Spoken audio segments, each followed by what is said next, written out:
No sirves ni para pedir un taxi.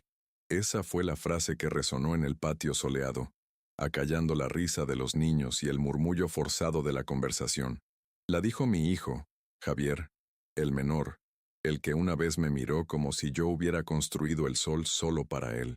El aire se volvió pesado, denso con una humillación que se pegó a mi piel como el bochorno de la tarde. Nadie dijo nada. El silencio de los demás fue un eco de su desprecio, una confirmación silenciosa de que yo, el patriarca de esta familia, el hombre que levantó estas paredes con sus propias manos, ya no era más que un mueble viejo y estorboso en mi propia casa. Sentí el peso de 72 años caer sobre mis hombros, no como sabiduría, sino como una carga insoportable. Me llamo Roberto Morales, tengo 72 años, y nunca imaginé que la mano que ayudé a levantar sería la que me abofetearía con el desprecio más afilado que he conocido. Construí mi vida con cemento, varillas y la promesa de un futuro seguro para los míos. Cada ladrillo de esta casa en Coyoacán lleva el sudor de mi juventud. Cada viga representa un sueño cumplido, no para mí, sino para ellos. Creí que al construir un hogar, construía también un refugio de respeto y amor para mi vejez. Pero esa tarde de domingo, con el olor a carnitas mezclándose con la pintura fresca que yo no elegí, descubrí que me había convertido en un extraño, en un fantasma invisible sentado a la cabecera de mi propia mesa. La humillación pública fue como un relámpago que iluminó la verdad que me negaba a ver. Mi presencia se había vuelto una inconveniencia, mis opiniones un murmullo ignorado, mis necesidades un trámite tedioso. La casa, que una vez fue el símbolo de mi fuerza y mi sacrificio, ahora se sentía como un territorio ajeno, cuyas reglas y estética cambiaban sin consultarme, como si mis gustos y mi historia ya no tuvieran valor. La pared recién pintada de un color gris que detestaba era solo un síntoma más de mi invisibilidad, una mancha de modernidad, impaciente sobre el lienzo de mi vida, borrando poco a poco la firma del artista original que dio vida a este espacio. Ver a mi familia, a mis otros hijos, a mi nuera, desviar la mirada, fingiendo un interés repentino en sus platos o en el vuelo de una mosca, fue quizás más doloroso que las palabras de Javier. La complicidad del silencio es una daga cruel. Me levanté de la mesa lentamente, mis articulaciones protestando no por la edad, sino por el peso de la decepción. No dije una palabra. ¿Qué podía decir? Mi voz, que una vez dictó las reglas y contó las historias que formaron a esta familia, ahora se había perdido en el ruido de sus vidas apuradas, de sus problemas financieros y de su insensible indiferencia hacia el hombre que les dio todo. Antes de continuar con la historia, por favor haz clic en me gusta, suscríbete al canal y comenta desde dónde estás viendo y qué hora es en tu ciudad. Tu apoyo es muy importante para mí, porque al compartir mi experiencia, siento que mi voz, esa que intentaron silenciar en mi propia casa, puede encontrar un eco en otros corazones y quizás, solo quizás, ayudar a alguien a no sentirse tan solo como yo me sentí en ese momento. Vuestras palabras y vuestro tiempo son un bálsamo para una herida que aún está abierta, y me dan la fuerza para seguir narrando la verdad. Mi refugio fue mi antiguo cuarto, que ahora se sentía más como una celda de exilio voluntario. La puerta se cerró a mis espaldas y con ella dejé afuera el sonido de una normalidad que ya no me incluía. Me senté en el borde de la cama, la misma cama que compartí con Elena, mi difunta esposa, durante más de 40 años. Su retrato en la mesita de noche parecía mirarme con una tristeza comprensiva. Ella nunca hubiera permitido que esto pasara. Elena era el verdadero cimiento de esta familia. Yo solo fui el constructor. Con su partida, el alma de la casa comenzó a desvanecerse, y yo no supe cómo detener la erosión del respeto. Esta casa no es solo una propiedad. En Coyoacán, es el diario de mi vida escrito en argamasa y ladrillo. Recuerdo perfectamente cuando compré el terreno, con los ahorros de 10 años trabajando de sol a sol.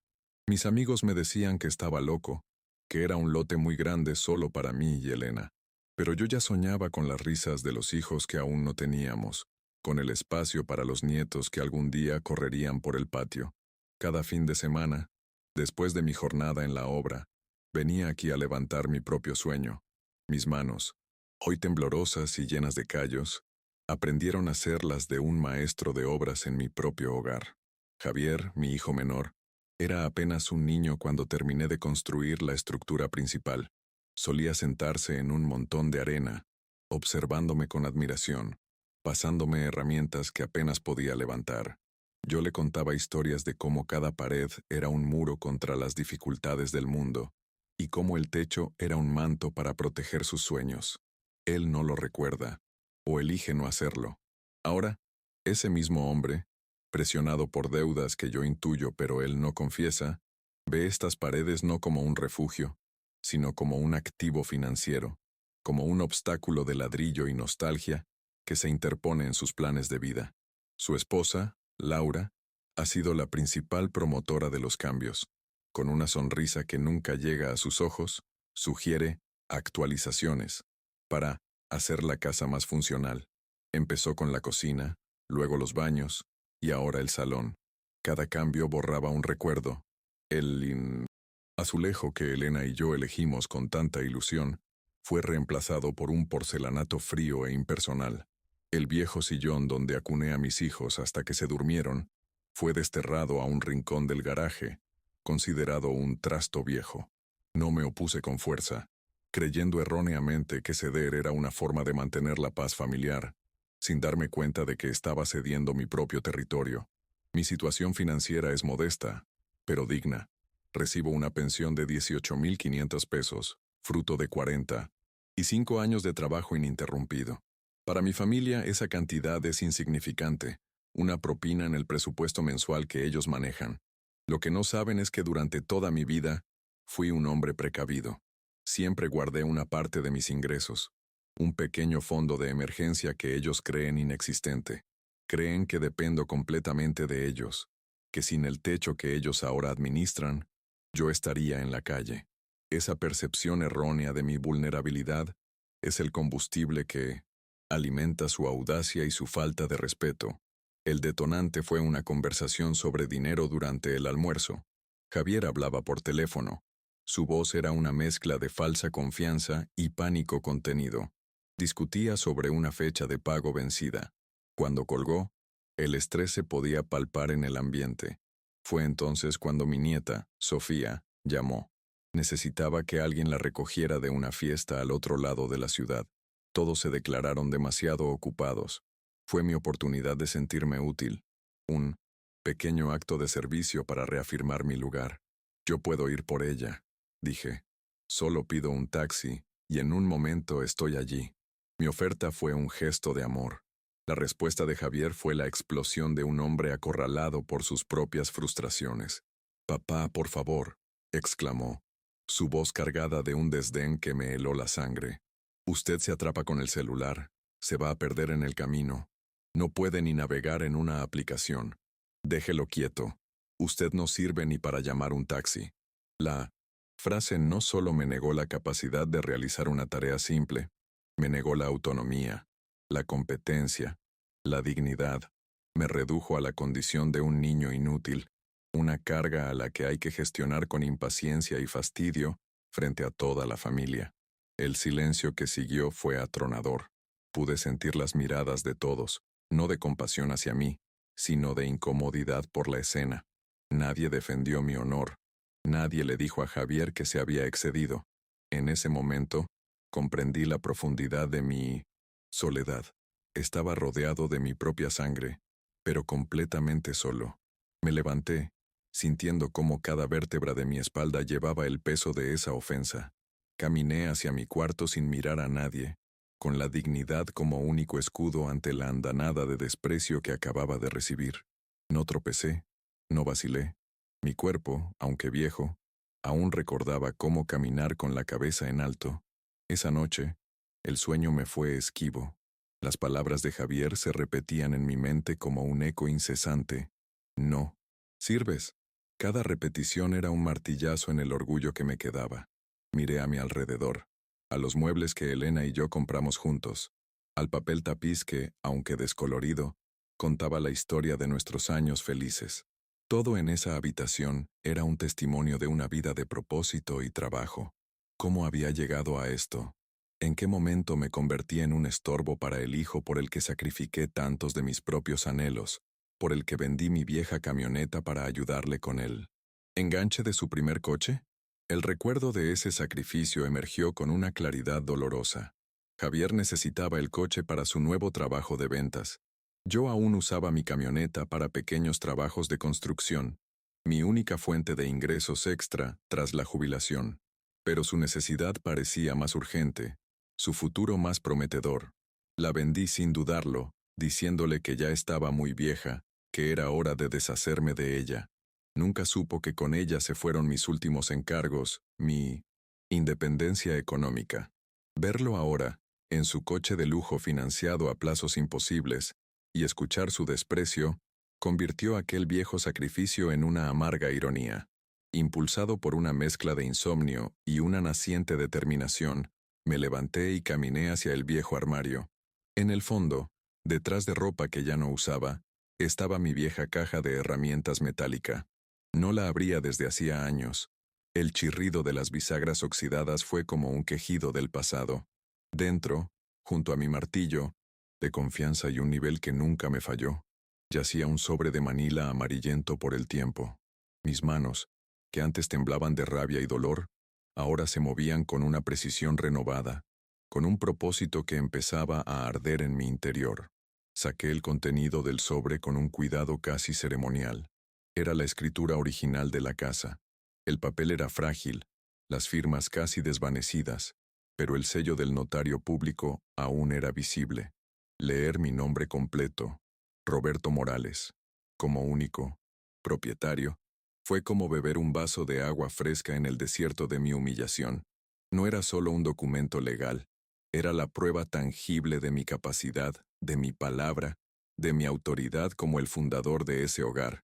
Para ellos, era solo papel viejo. Para mí, era mi historia, mi legado, y como estaba a punto de descubrir, mi arma más poderosa. Mientras sostenía la escritura, una idea, audaz y terrible, comenzó a tomar forma en mi mente. La idea de que el respeto no se pide, se exige. La idea de que un hombre que ha perdido todo, aún puede luchar si conserva la claridad de quién es y lo que le pertenece por derecho. Las palabras de Javier habían intentado definirme como un inútil, pero este documento en mis manos contaba una historia diferente. Contaba la historia de un hombre que construyó un mundo para su familia, y ahora, ese mismo hombre usaría los cimientos de ese mundo para reconstruir su propia dignidad. Mis nietos, especialmente el pequeño Leo, representan la única hebra de esperanza pura que me queda en esta familia. A sus 8 años todavía me mira con esa admiración que perdí en los ojos de su padre. A veces, se cuela en mi cuarto y me pide que le cuente historias de la construcción, o que le enseñe a usar el martillo. Son momentos fugaces de conexión genuina que me recuerdan al Javier de antaño. Pero incluso esa relación está siendo contaminada. Escucho a Laura decirle que no me moleste, que el abuelo necesita descansar, una forma sutil de aislarme incluso del amor inocente. Los vecinos, como doña Carmen, una viuda de mi edad, a veces me miran por encima de la cerca con una expresión de preocupación. Ella ha visto la dinámica, ha escuchado los tonos de voz elevados y mi progresivo aislamiento. A menudo me ofrece una taza de café, una excusa para conversar. No se deje pisotear, Roberto, me dijo una vez en voz baja. Usted es un hombre de bien. Sus palabras, las de una casi extraña, me dieron más consuelo que cualquier gesto de mi propia familia. La solidaridad comunitaria, aunque discreta, me recordaba que mi valor no estaba únicamente definido por aquellos con quienes comparto mi sangre. El domingo del incidente no fue un hecho aislado, sino la culminación de un largo proceso de erosión. Comenzó con pequeñas cosas: interrumpir mis historias, tomar decisiones sobre la casa sin consultarme, administrar mi dinero de la pensión para que no me preocupe. Cada una de estas acciones era un pequeño corte, una herida minúscula que, sumada a las demás, me estaba desangrando la autoestima. Acepté estas condiciones creyendo que era el precio de la paz, el peaje por envejecer bajo el techo de mi hijo. Qué equivocado estaba. No estaba comprando paz, estaba vendiendo mi alma a plazos. La figura de autoridad potencial en mi vida podría ser un abogado, un notario, alguien que entienda de leyes y derechos, pero durante años he evitado cualquier tipo de conflicto legal. Siempre creí en la palabra, en los acuerdos de honor. La idea de llevar una disputa familiar a un despacho me parecía una traición a nuestros lazos. Sin embargo, esa noche, con la escritura en mis manos, comprendí que los lazos ya estaban rotos. La única traición ahora sería hacia mí mismo, si permitía que la situación continuara sin luchar por el lugar que me corresponde por derecho y por justicia. El recuerdo de Elena se hizo más vívido que nunca. Recordé una conversación que tuvimos cuando Javier se casó. Roberto, me dijo, dale su espacio, pero nunca dejes que te quiten el tuyo. El respeto es como un jardín, hay que cuidarlo todos los días, o la mala hierba crece y lo ahoga todo. En ese momento, sus palabras me parecieron una advertencia exagerada. Ahora, resonaban en mi mente con la fuerza de una profecía cumplida. Había descuidado mi jardín, y la mala hierba de la ingratitud y el desprecio había crecido hasta ahogar casi por completo mi espíritu. La normalidad que se rompería con mi decisión era, en realidad, una farsa. Era la normalidad de las sonrisas tensas, de las conversaciones superficiales que ocultaban resentimientos profundos. Era la normalidad de mi invisibilidad aceptada. Romperla no sería un acto de destrucción, sino de purificación. A veces, para sanar una herida infectada, es necesario abrirla, limpiarla y exponerla al aire. Mi plan era exactamente eso. Una cirugía dolorosa pero necesaria para extirpar el tumor del desprecio que estaba consumiendo a mi familia y a mí mismo. El plan de Javier, que yo empezaba a sospechar, seguramente involucraba la venta de la casa. Su estrés financiero, sus conversaciones secretas, la forma en que él y Laura evaluaban las habitaciones como si fueran agentes inmobiliarios. Todo apuntaba a esa dirección. Probablemente me veían como el último obstáculo, el viejo terco que se aferraba a un montón de ladrillos por sentimentalismo. No entendían que no me aferraba a los ladrillos, sino a la última prueba tangible de mi valor en el mundo, al último bastión de mi identidad. La ironía de la situación era casi poética.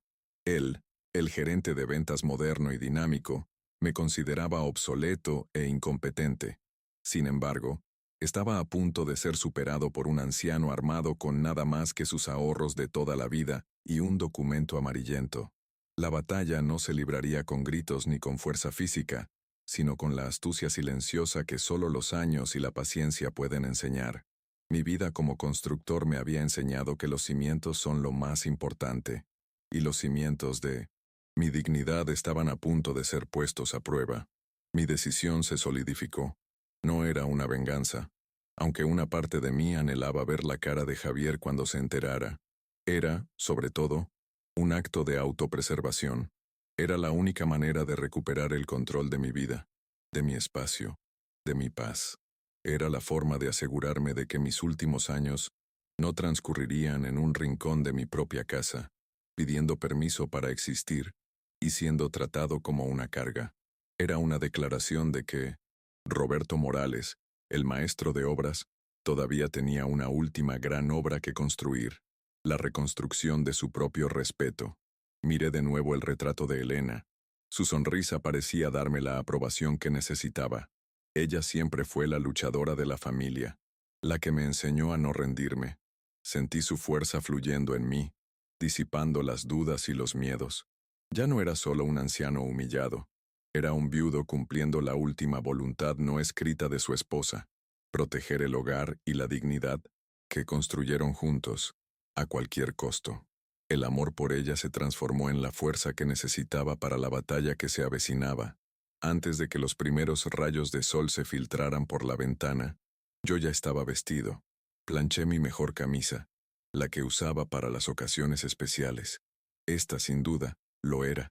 Mientras me abotonaba, me miré en el espejo. Vi las arrugas, el pelo cano, los hombros algo encorvados por el tiempo, pero por primera vez en muchos meses, vi también un brillo en mis ojos. No era el brillo apagado de la resignación, sino el fuego de una determinación inquebrantable. El hombre en el espejo ya no era una víctima. Era un guerrero preparándose para la batalla más importante de su vida. Guardé la escritura en el bolsillo interior de mi saco. Junto a ella, una libreta de ahorros del banco, con una cifra que sorprendería a todos. Mis ahorros, mi pequeño fondo, eran más sustanciales de lo que nadie podría haber imaginado. Décadas de privaciones silenciosas, de reparaciones que hacía yo mismo en lugar de pagar a otros, de pequeños lujos que me negué, todo estaba acumulado en esa libreta. No era la fortuna de un millonario, pero era suficiente.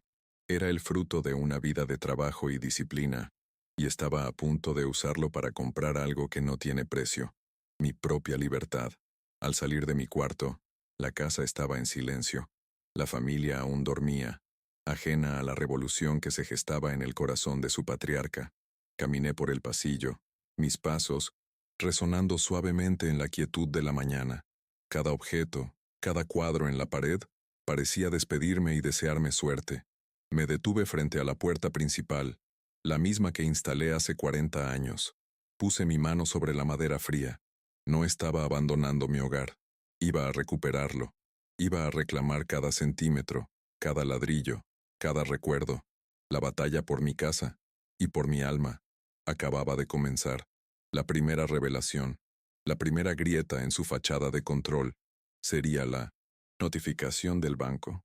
No una carta mía, no un enfrentamiento verbal, sino un documento oficial, frío e indiscutible. Quería que la verdad les llegara no a través de mi voz temblorosa de anciano, sino con la fuerza implacable de la ley. Ellos habían jugado en el terreno de las finanzas y las apariencias, y yo iba a responderles en su propio idioma. Iba a demostrarles que el viejo maestro de obras también sabía leer los planos de las estrategias legales, y que los cimientos de mi plan eran mucho más sólidos de lo que jamás podrían imaginar. El viaje en autobús hacia el centro de la Ciudad de México fue un viaje a través del tiempo. Los edificios modernos y el tráfico caótico de la mañana contrastaban con mis recuerdos de una ciudad más tranquila, más amable. Yo, con mi saco de ocasiones especiales y mis zapatos lustrados, me sentía como una reliquia de otra época. Sin embargo, en mi interior no había nostalgia, sino una determinación fría y pulida como el acero. Cada parada del autobús era un paso más lejos del hombre invisible en el que me habían convertido, y un paso más cerca del hombre que siempre fui, el que toma las riendas de su propio destino sin pedir permiso ni perdón. La ciudad había cambiado, pero Roberto Morales estaba a punto de demostrar que sus cimientos seguían intactos. Llegué a la notaría pública número 12 con media hora de antelación. El aire acondicionado del vestíbulo me pareció gélido, o quizás era el frío de mis propios nervios. Observé a la gente ir y venir, todos con sus problemas y sus documentos, sus vidas resumidas en carpetas y sellos. Cuando la secretaria pronunció mi nombre, sentí un último instante de duda. ¿Estaba haciendo lo correcto? ¿Estaba a punto de destruir a mi propia familia por orgullo? La respuesta llegó con la misma claridad que la humillación del día anterior. No estaba destruyendo nada que no estuviera ya roto. Estaba, simplemente, recogiendo los pedazos que me pertenecían para construir algo nuevo. Mi paz. El licenciado Portillo era un hombre joven, de mirada aguda y traje impecable. Me escuchó con una paciencia que me sorprendió, sin interrumpirme, asintiendo de vez en cuando. Le presenté la escritura original y la libreta de ahorros. Su escepticismo inicial era palpable. Probablemente pensó que era un anciano senil con delirios de grandeza, pero a medida que le explicaba mi plan, su expresión cambió del escepticismo a la curiosidad, y finalmente, a una especie de admiración profesional. Vio la lógica en mis palabras, la solidez de mi posición. No era un capricho, era una estrategia bien pensada, nacida de la necesidad y afilada por el dolor. Fue durante la revisión de los registros públicos de la propiedad que emergió la primera revelación verdaderamente devastadora. El licenciado Portillo frunció el ceño, se ajustó las gafas y me miró con seriedad. Don Roberto, dijo con cautela, parece que sobre esta propiedad no solo pesa la hipoteca original. Su hijo, Javier Morales, solicitó un segundo, Crédito hace 18 meses utilizando la casa como garantía. La deuda es considerablemente mayor de lo que usted pensaba. Un frío gélido recorrió mi espalda. No era solo desprecio o negligencia. Era una traición activa, un engaño deliberado. Había puesto en riesgo el hogar de sus padres, el legado de su familia, para financiar su estilo de vida. La noticia me golpeó como un puñetazo en el estómago. El aire pareció escaparse de mis pulmones. Así que esa era la razón de su pánico financiero, de sus llamadas secretas. Estaba ahogado en deudas que yo desconocía, y mi casa, mi santuario, era su salvavidas de emergencia, uno que no dudaría en soltar cuando ya no le sirviera. La humillación del día anterior adquirió una nueva y siniestra dimensión. No solo me veía como un inútil, me veía como un activo, como un obstáculo a liquidar. Cualquier duda que pudiera haber albergado sobre mi plan se evaporó en ese instante, reemplazada por una rabia helada y una resolución de hierro. El procedimiento legal, aunque complejo, era mi única salida. El licenciado me explicó que al liquidar la totalidad de ambas deudas, la original y la secreta de Javier, yo, como tercero que salda la deuda, tenía el derecho de subrogarme en la posición del acreedor. En términos simples, compraría la deuda y, por extensión, la propiedad. Era una maniobra impecable y totalmente legal. Mis ahorros, esa reserva que guardé con tanto celo para una emergencia, cubrirían la totalidad. Resulta que la emergencia no era una enfermedad o un accidente, era una traición familiar, y mi dinero, el fruto de mi trabajo, serviría para comprar mi propia dignidad. Firmar aquellos documentos fue un acto de una solemnidad abrumadora. Cada rúbrica era un golpe de martillo sobre el clavo de mi decisión. Firmé la transferencia de fondos, el acuerdo de pago con el banco, la nueva solicitud de escrituración a mi nombre. El licenciado Portillo y sus asistentes trabajaron con una eficiencia que me tranquilizó. Al final, me extendió la mano. «Felicidades, don Roberto», dijo, y por primera vez, su sonrisa me pareció genuina. Ha hecho algo que requiere mucho coraje. La notificación le llegará a su hijo directamente del banco en menos de 24 horas. Prepárese. Salí de esa oficina sintiéndome 10 centímetros más alto. Dejé la notaría y caminé sin rumbo fijo por las calles del centro. El sol de la mañana ahora me parecía cálido y reconfortante. Me sentía extrañamente ligero, como si me hubiera quitado un peso de encima que llevaba años cargando sin darme cuenta. La guerra no había terminado. De hecho, la batalla más cruenta estaba por comenzar, pero yo ya había ganado la primera y más importante contienda, la batalla contra mi propia resignación. Me senté en una banca del Zócalo, observando la bandera monumental ondear contra el cielo azul, y por primera vez en mucho tiempo, me sentí dueño de mi propio horizonte, de mi propio pedazo de cielo. Me gustaría hacer una pausa aquí. Si crees en la justicia y en que la verdad siempre debe salir a la luz, te pido que te suscribas a nuestro canal. Historias como la mía necesitan ser contadas, para recordarnos que la dignidad no tiene edad y que nunca es tarde para luchar por lo que es justo. Tu suscripción es un voto de apoyo a todos los que, como yo, se han sentido silenciados.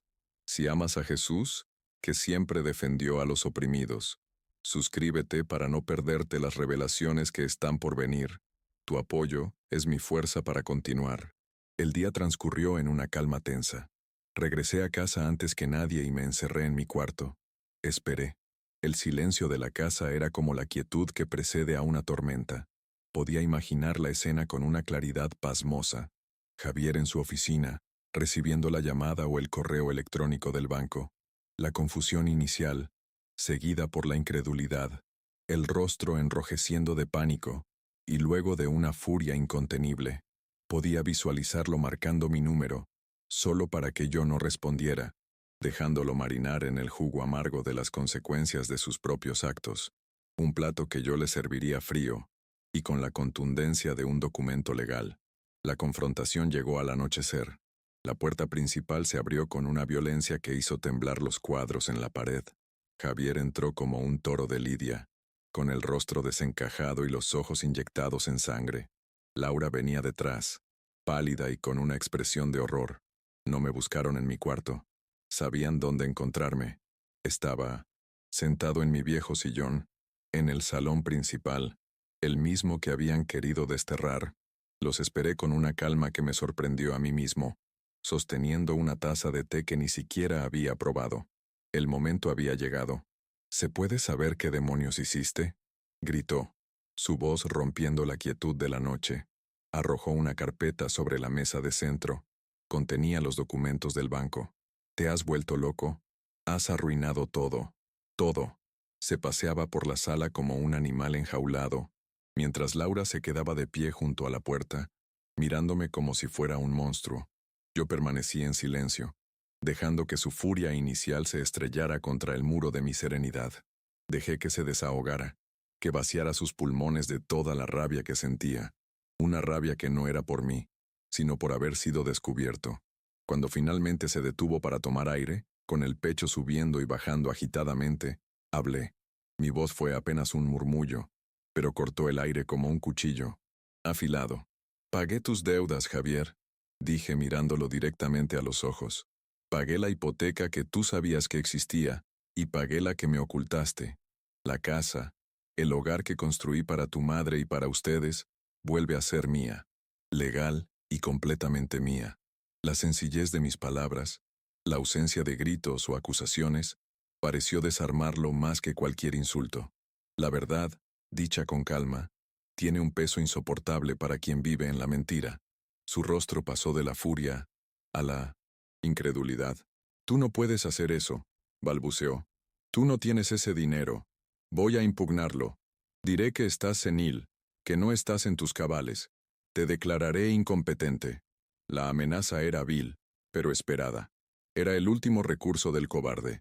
Intentar destruir la credibilidad de quien lo ha expuesto. Saqué de mi bolsillo una copia del dictamen médico que el licenciado Portillo me había aconsejado obtener esa misma mañana. Un geriatra certificaba mi plena capacidad mental y cognitiva. Lo deslicé sobre la mesa junto a sus documentos del banco. Adelante, le dije con la misma calma. Inténtalo. Fue entonces cuando revelé mi carta de triunfo, el golpe de gracia que no esperaba. Sabía que tenías problemas de dinero, Javier, pero nunca imaginé que te atreverías a hipotecar por segunda vez la casa a mis espaldas. Su rostro perdió todo el color. El farol de su indignación se apagó, dejando al descubierto el pánico de un estafador atrapado. Laura ahogó un grito. Era evidente que ella tampoco lo sabía. La traición no había sido solo hacia mí, sino también hacia su propia esposa. El frente unido de su matrimonio comenzó a resquebrajarse justo ahí, en medio de mi sala. Desesperado, Javier cambió de táctica, recurriendo a la justificación. Lo hice por nosotros, por mis hijos, exclamó, su voz ahora teñida de un patetismo calculado. Quería darles la vida que merecen, la que yo nunca tuve. Tú no entiendes las presiones de hoy en día. Su intento de pintarse como un mártir familiar era grotesco. La vida que él nunca tuvo, un torrente de recuerdos me inundó. Los veranos que trabajé doble turno para pagarle el campamento de fútbol, los libros de la universidad que compré a costa de mis propias necesidades, el apoyo incondicional que siempre recibió. Mi sacrificio era el cimiento sobre el que él había construido su ingratitud. Recordé con una claridad dolorosa el día de su boda. Fue una fiesta fastuosa, mucho más allá de nuestras posibilidades, pero Elena y yo no quisimos negarle ese capricho. Rompimos nuestros ahorros para ayudarlo a pagar el banquete. Esa noche, en su discurso, nos agradeció públicamente y prometió que siempre cuidaría de nosotros, que nunca nos faltaría nada. Las lágrimas que derramó entonces me parecieron sinceras. Ahora, a la luz de su engaño, aquellas lágrimas se revelaban como lo que eran, gotas de una actuación magistral, el prólogo de una larga obra de manipulación y egoísmo. Laura, al enterarse de la segunda hipoteca, volvió contra él. ¿Cómo pudiste?, le siseó. Me mentiste. Pusiste en riesgo el futuro de nuestros hijos por tus estúpidos negocios. La discusión ya no era conmigo. Yo me convertí en un espectador de la implosión de su matrimonio, una consecuencia directa de la red de mentiras que Javier había tejido.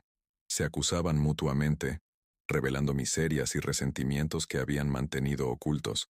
La casa, mi casa, se había convertido en el escenario de su propio drama. Y yo, el supuesto villano, era el único que permanecía en calma, observando la ruina que ellos mismos habían construido. La escalada era inevitable. Javier, viendo que perdía el control, hizo lo que siempre hacen los débiles. Llamó a refuerzos. Marcó los números de mis otros hijos, Ricardo y Marcela, presentándoles una versión distorsionada de los hechos.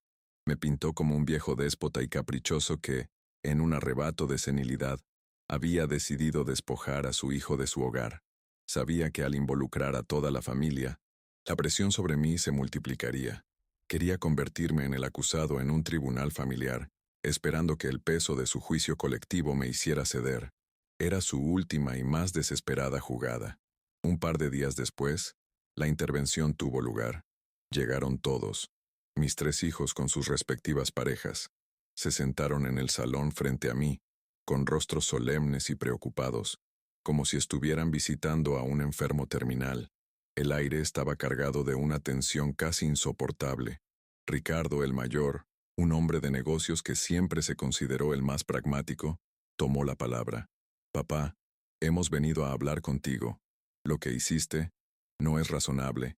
Javier cometió errores, lo sabemos, pero esta no es la manera de solucionarlos. Somos una familia». Su discurso era un llamado a una unidad que en realidad hacía mucho que no existía. Marcela, mi hija, siempre la más emocional, habló con lágrimas en los ojos. «Papá, piensa en tus nietos. Esta es su casa. ¿Los vas a echar a la calle? Javier está desesperado, ha perdido mucho dinero. Intentaron apelar a mi corazón de abuelo, a mi sentido del deber familiar. Usaron a los niños como escudos humanos, una táctica tan baja que me revolvió el estómago. No entendían, o no querían entender, que mi acción no era para quitarles un techo, sino para recuperar el respeto que se vive bajo él. La discusión ya no se trataba de dinero o de ladrillos, se trataba de mi derecho a existir con dignidad. Con la misma calma que había mantenido desde el principio, les respondí. «Esta casa», dije, mi voz resonando en el silencio, «fue construida con mis manos para ser un hogar, no un activo financiero. El respeto es el único alquiler que se debe pagar aquí, y hace mucho tiempo que Javier dejó de hacerlo». Luego me dirigí a todos. «A partir de hoy las reglas cambian. Mientras vivan bajo mi techo, que ahora vuelve a ser legalmente mío, habrá respeto. Se acabaron las decisiones unilaterales. Se acabaron las humillaciones. Se acabó el tratarme como si fuera un estorbo. Mis palabras no fueron una negociación, fueron una declaración de independencia. Viendo que la culpa no funcionaba, Javier intentó su último recurso, la victimización. Se derrumbó en el sofá, cubriéndose el rostro con las manos, sus hombros sacudidos por sollozos que sonaban huecos, teatrales. «Me has destruido, papá», gimió. «Me has quitado todo. Soy un fracasado. ¿Eso querías? ¿Ver a tu hijo humillado y en la ruina?» La actuación era conmovedora, y, por un segundo, vi a Marcela y a Ricardo vacilar, conmovidos por la aparente desesperación de su hermano menor. Pero yo conocía a mi hijo, conocía su capacidad para manipular las emociones de los demás. En ese momento, la voz de mi difunta Elena resonó en mi memoria con una fuerza increíble. «No dejes que te manipulen con lástima, Roberto», me había dicho una vez, hablando de un pariente lejano que vivía de causar pena. «La lástima es un veneno que paraliza la justicia. Quien realmente se arrepiente, lo demuestra con hechos, no con lágrimas». Su sabiduría, su fuerza, me anclaron en mi convicción. Miré los sollozos de mi hijo y no vi arrepentimiento. Vi la frustración de un niño al que le han quitado su juguete favorito, la rabieta de un estratega cuyos planes han sido desbaratados. La intervención familiar fracasó estrepitosamente. Mis otros hijos, aunque no estaban de acuerdo con la forma en que Javier me había tratado, tampoco aprobaban mi drástica solución. Se encontraron atrapados en medio, incapaces de tomar partido de forma decidida. Se fueron de la casa esa noche con una sensación de derrota, dejando a Javier y Laura solos conmigo. en un ambiente cargado de una hostilidad silenciosa y densa. La casa, que una vez fue un lugar de reuniones alegres, se había convertido en un campo de batalla emocional, con treguas frágiles y heridas abiertas por todas partes. Los días siguientes fueron una guerra fría. Vivíamos bajo el mismo techo, pero en universos paralelos. Nos cruzábamos en los pasillos sin mirarnos. Compartíamos la cocina en horarios distintos para no coincidir. La comunicación se redujo a notas pasivas agresivas pegadas en el refrigerador. Laura se pasaba el día encerrada en su cuarto, haciendo llamadas en voz baja, seguramente planeando su próximo movimiento. Javier salía temprano y volvía tarde, su rostro una máscara de resentimiento. La tensión era una presencia física, una niebla espesa que hacía difícil respirar, pero prefería esta guerra, honesta a la paz falsa en la que había vivido. Comencé a recuperar pequeños territorios de mi propia vida. Volví a cuidar el jardín, podando las rosas que Elena había plantado y que se habían marchitado por la negligencia. Empecé a cocinar mis propias comidas, llenando la casa con los aromas de los platillos que a mí me gustaban, no los que ellos decidían. Reorganicé los muebles del salón, volviendo a poner mi viejo sillón en su lugar de honor, frente a la ventana. Cada pequeño acto era una reafirmación de mi existencia, una declaración silenciosa de que el dueño de la casa había vuelto. Eran victorias pequeñas, pero para mí, significaban el mundo entero. Javier y Laura observaban mis acciones con una mezcla de furia e impotencia. No podían detenerme. Legalmente no tenían ningún derecho. Cada herramienta de jardín que yo empuñaba, cada especia que usaba en la cocina, era un recordatorio de su derrota. Intentaron ignorarme, crear una burbuja en la que yo no existía, pero era imposible. Mi presencia, ahora activa y deliberada, llenaba cada rincón de la casa. El fantasma que habían ignorado durante tanto tiempo se había vuelto de carne y hueso, y su nueva solidez era una afrenta constante a su orgullo herido.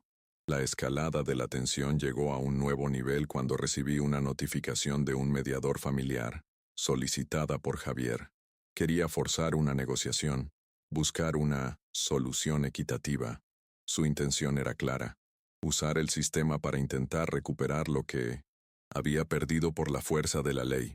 Quería que un tercero validara su narrativa de víctima, que me presionara para ser razonable y devolverle el control de la propiedad. No iba a ceder. La batalla legal, que yo creía ganada, estaba a punto de entrar en una nueva y más complicada fase. Mi antagonista, mi propio hijo, demostró ser más astuto y persistente de lo que había anticipado. No se iba a rendir fácilmente. Su ego estaba tan herido como sus finanzas. La lucha ya no era solo por la casa. Era una batalla de voluntades, un choque entre su visión del mundo, basada en la apariencia y la ganancia material, y la mía, cimentada en el honor y el respeto. Comprendí que para asegurar mi paz, no bastaba con haber ganado legalmente. Tenía que ganar moral y emocionalmente, no solo para mí, sino para que él, quizás, algún día, entendiera la lección. El segundo acto de esta tragedia familiar se cerraba con una atmósfera de incertidumbre. La casa era mía, sí, pero no había paz en ella. Era un territorio ocupado por un enemigo que se negaba a rendirse. Una noche, mientras yo leía en mi sillón, Javier pasó por delante. Se detuvo en el umbral de la puerta y me miró. Su expresión ya no era de rabia ni de desesperación. Era una mirada fría, calculadora, vacía de toda emoción filial. En sus ojos vi una determinación oscura que me heló la sangre. No dijo nada, pero su silencio fue un grito de guerra. Comprendí en ese instante que su próximo movimiento no sería a través de abogados ni mediadores. Sería algo peor. La guerra por mi casa estaba lejos de terminar. Estou escrevendo o bloco. 3. Terceiro ato. La mirada fría y calculadora de Javier esa noche fue la precursora de su último y más cruel asalto. No fue un ataque físico, sino uno diseñado para aniquilar mi espíritu y mi credibilidad de una vez por todas. Unos días más tarde, organizó una última reunión familiar de emergencia. Cuando llegué al salón, me encontré no solo con mis hijos y sus parejas, sino también con un hombre de aspecto severo y maletín en mano, a quien Javier presentó como un consejero familiar. Comprendí de inmediato que no era una intervención para sanar, sino una emboscada para ejecutar la última fase de su plan, declararme mentalmente incompetente ante un testigo profesional. La atmósfera era la de un tribunal. Yo era el acusado, sentado en mi propio sillón, mientras ellos formaban un semicírculo opresivo a mi alrededor. Javier, con una calma ensayada que era mucho más inquietante que su furia anterior, expuso su caso. Habló de mi comportamiento errático, mi decisión irracional y su profunda preocupación por mi bienestar. Tergiversó cada uno de mis actos de autoafirmación como una prueba de mi senilidad. El supuesto consejero asentía gravemente, tomando notas que parecían sentenciar mi futuro. Mis otros hijos, intimidados por la presencia del extraño y la aparente lógica de Javier, mantenían un silencio cómplice. Fue entonces cuando Javier se arrodilló teatralmente frente a mí, su voz impostando un dolor profundo. «Padre, ¿qué has hecho?», suplicó, asegurándose de que el consejero viera su acto de falsa piedad. Esta casa era el futuro de mis hijos. Era su único patrimonio. ¿Por qué nos has hecho esto? ¿Por qué has decidido destruir el legado de esta familia por un capricho? El golpe fue magistralmente bajo, diseñado para pintarme como el villano egoísta que le roba el porvenir a sus propios nietos. Vi la duda en los ojos de Ricardo y las lágrimas en mi inocentes en los de Marcela. Estaba completamente solo, acorralado por mi propia sangre. Ese fue mi momento de máxima vulnerabilidad. La presión de sus miradas, el peso de sus acusaciones, la presencia intimidante del supuesto profesional, todo estaba diseñado para quebrarme. Por un instante, una ola de agotamiento me invadió. ¿Valía la pena seguir luchando? ¿No sería más fácil rendirse, firmar cualquier papel que me pusieran delante y sumirme en la paz de la derrota? Miré a mis nietos, que habían sido traídos a la sala como parte de la escenografía emocional, y me observaban con confusión. Fue su mirada, perdida e inocente, la que me ancló de nuevo a la realidad y a mi propósito. Recordé a Elena, su fuerza indomable. Sentí el tacto imaginario de sus manos sobre las mías, temblorosas y cubiertas de callos. Toqué el bolsillo de mi saco, donde reposaba la nueva escritura, un papel que era mucho más que un título de propiedad. Era mi declaración de independencia. Me enderecé en el sillón, y el cansancio fue reemplazado por una claridad cristalina. El fuego que creían haber extinguido volvió a arder, no con la furia de un incendio, sino con la luz intensa y constante de un faro en la tormenta. Levanté la vista y los miré a todos, uno por uno, sin miedo, sosteniendo la escritura original en una mano, amarillenta y frágil como mi pasado, y la nueva, recién registrada, en la otra, firme y nítida como mi presente. Me dirigí a Javier, pero mis palabras eran para todos. El futuro de tus hijos es tu responsabilidad, Javier, no la mía. Tú se lo has puesto en riesgo con tus deudas y tus engaños, no yo. Mi voz no tembló. Era firme, llena de una autoridad que no venía de los gritos, sino de la verdad. Esta casa, continué, levantando ambos documentos, es mi pasado, mi presente y mi techo. Es el testamento de mi trabajo y el santuario de mi dignidad. Hice una pausa, dejando que el peso de mis palabras se asentara en el silencio tenso de la habitación. Luego, miré fijamente a mi hijo menor. Me dijiste que no servía ni para pedir un taxi. Quizás tengas razón. Mi mundo ya no es el vuestro. Pero te equivocas en una cosa fundamental, hijo.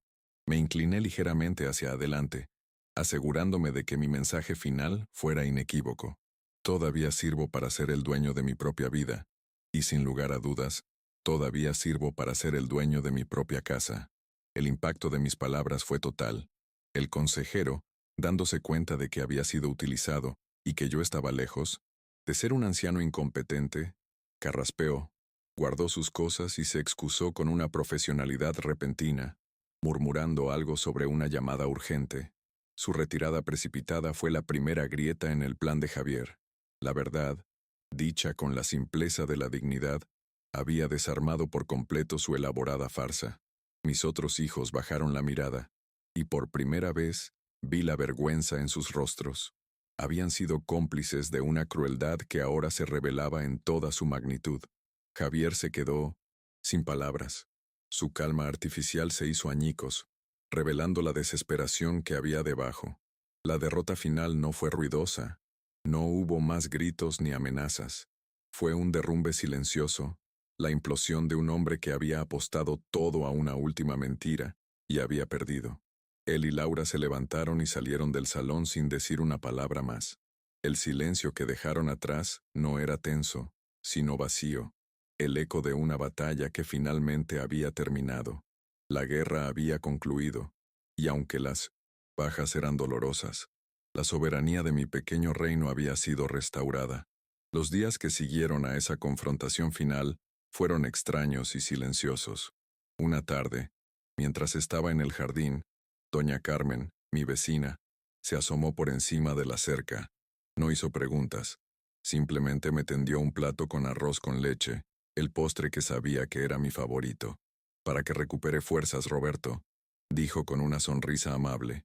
En ese simple gesto de bondad de una casi extraña, encontré más consuelo y validación que en todas las palabras vacías de mi familia. Fue un recordatorio de que la comunidad y la decencia a menudo se encuentran fuera de los lazos de sangre. La verdadera sorpresa, la que me devolvió un fragmento de esperanza, llegó un sábado por la tarde. El pequeño Leo, mi nieto, apareció en la puerta, solo. Se había escapado de su casa por un rato. Entró corriendo y me abrazó con todas sus fuerzas. «Te quiero, abuelo», me dijo, su vocecita ahogada contra mi camisa. Nos sentamos en el porche y no hablamos de nada importante, solo de fútbol y de la forma de las nubes. En su presencia inocente, en su amor incondicional, entendí que no todos los puentes habían sido quemados. La nueva generación aún podía aprender a construirlos de nuevo, sobre cimientos más sólidos de respeto y verdad. Javier y su familia comenzaron a empacar sus cosas. El proceso fue sombrío, realizado en un silencio casi absoluto. Los veía moverse por la casa como fantasmas, recogiendo los vestigios de una vida que habían intentado usurpar. No hubo despedidas dramáticas ni confrontaciones finales. Su partida fue la consecuencia lógica de sus actos, una rendición tácita. Observé desde la ventana de mi cuarto cómo el camión de la mudanza se llevaba sus pertenencias. No sentí alegría ni triunfo, solo una profunda y agotadora tristeza, mezclada con el alivio de una paz inminente. Había recuperado mi casa, pero el precio había sido mi hijo. Esa primera noche, la casa se sintió inmensa, vacía. El silencio era diferente. Ya no era el silencio tenso de la Guerra Fría, sino uno profundo, sereno. Caminé descalzo por los pasillos, tocando las paredes que yo mismo había levantado. Fui a cada habitación, abriendo las ventanas para que entrara el aire fresco de la noche. Me detuve frente al retrato de Elena. Su sonrisa ya no me parecía triste o compasiva, sino orgullosa. Sentí su presencia, no como una ausencia dolorosa, sino como una compañía serena. El alma de la casa, que había estado oprimida, finalmente podía respirar de nuevo y yo también. La reconciliación con mis otros hijos no fue inmediata. Ricardo me llamó una semana después. Su voz era torpe, llena de un arrepentimiento no expresado. Me invitó a comer, un primer paso tentativo para reconstruir la confianza. Marcela me envió un largo mensaje, pidiendo perdón por su debilidad. El camino para sanar esas relaciones sería largo y requeriría paciencia, pero por primera vez se basaría en una verdad honesta y no en obligaciones familiares fingidas. Entendí que el amor, para ser real, a veces necesita pasar por el fuego de la confrontación para purificarse. Mi vida encontró un nuevo ritmo, uno más lento y deliberado. Retomé mis viejas pasiones. El jardín floreció bajo mis cuidados como no lo había hecho en años. Instalé un pequeño taller en el garaje y comencé a enseñar a Leo los secretos de la carpintería, viendo en sus ojos la misma fascinación que una vez vi en los de su padre. Volví a invitar a mis viejos amigos a jugar al dominó los jueves por la tarde. La casa se llenó de nuevo de risas, esta vez genuinas, de conversaciones tranquilas y del sonido de la vida vivida en sus propios términos. El respeto, Comprendí, es el verdadero cimiento de un hogar. Sin él, la estructura más sólida se derrumba desde adentro. La dignidad no es algo que se pueda ceder en aras de la paz, porque una paz sin dignidad es simplemente una rendición. A veces, para salvar el alma de una familia, es necesario tomar decisiones dolorosas, redefinir los lazos y establecer fronteras que nunca debieron ser cruzadas. Mi lucha no fue por un trozo de tierra o un montón de ladrillos. Fue por el derecho a ocupar mi propio espacio en el mundo hasta mi último aliento. La casa ahora es mi santuario. El silencio ya no es un signo de soledad, sino de paz. Cada mañana, me siento en mi viejo sillón, el que luché por conservar, y observo cómo la luz del sol entra por la ventana e ilumina las motas de polvo que bailan en el aire. Son como pequeños testigos de la vida tranquila que he reconquistado. El olor a café recién hecho ha reemplazado el aroma de la tensión. La música de mis boleros favoritos ha sustituido el sonido de las discusiones. He redescubierto el placer de mi propia compañía. Puede que haya perdido la convivencia diaria con una parte de mi familia, pero he recuperado algo infinitamente más valioso. A mí mismo. Ya no soy invisible. Ya no soy una carga. Soy Roberto Morales, el maestro de obras, el guardián de mis recuerdos y el dueño de mi destino. Mi historia es la prueba de que nunca es tarde para levantar la cabeza, para reafirmar nuestro valor y para exigir, con la calma de la razón y la fuerza de la justicia, el lugar que nos pertenece en el mundo. Esta casa es ahora más que nunca el testimonio de mi vida. Cada grieta en la pared cuenta una historia. Cada rayo de sol que entra por la ventana es una bendición. Sostengo la nueva escritura, no como un trofeo de guerra, sino como un recordatorio. Un recordatorio de que la dignidad no tiene precio, no tiene fecha de caducidad y es el único legado verdadero que un hombre puede dejar. Y aquí, en el silencio pacífico de mi hogar reconquistado, finalmente, estoy en paz.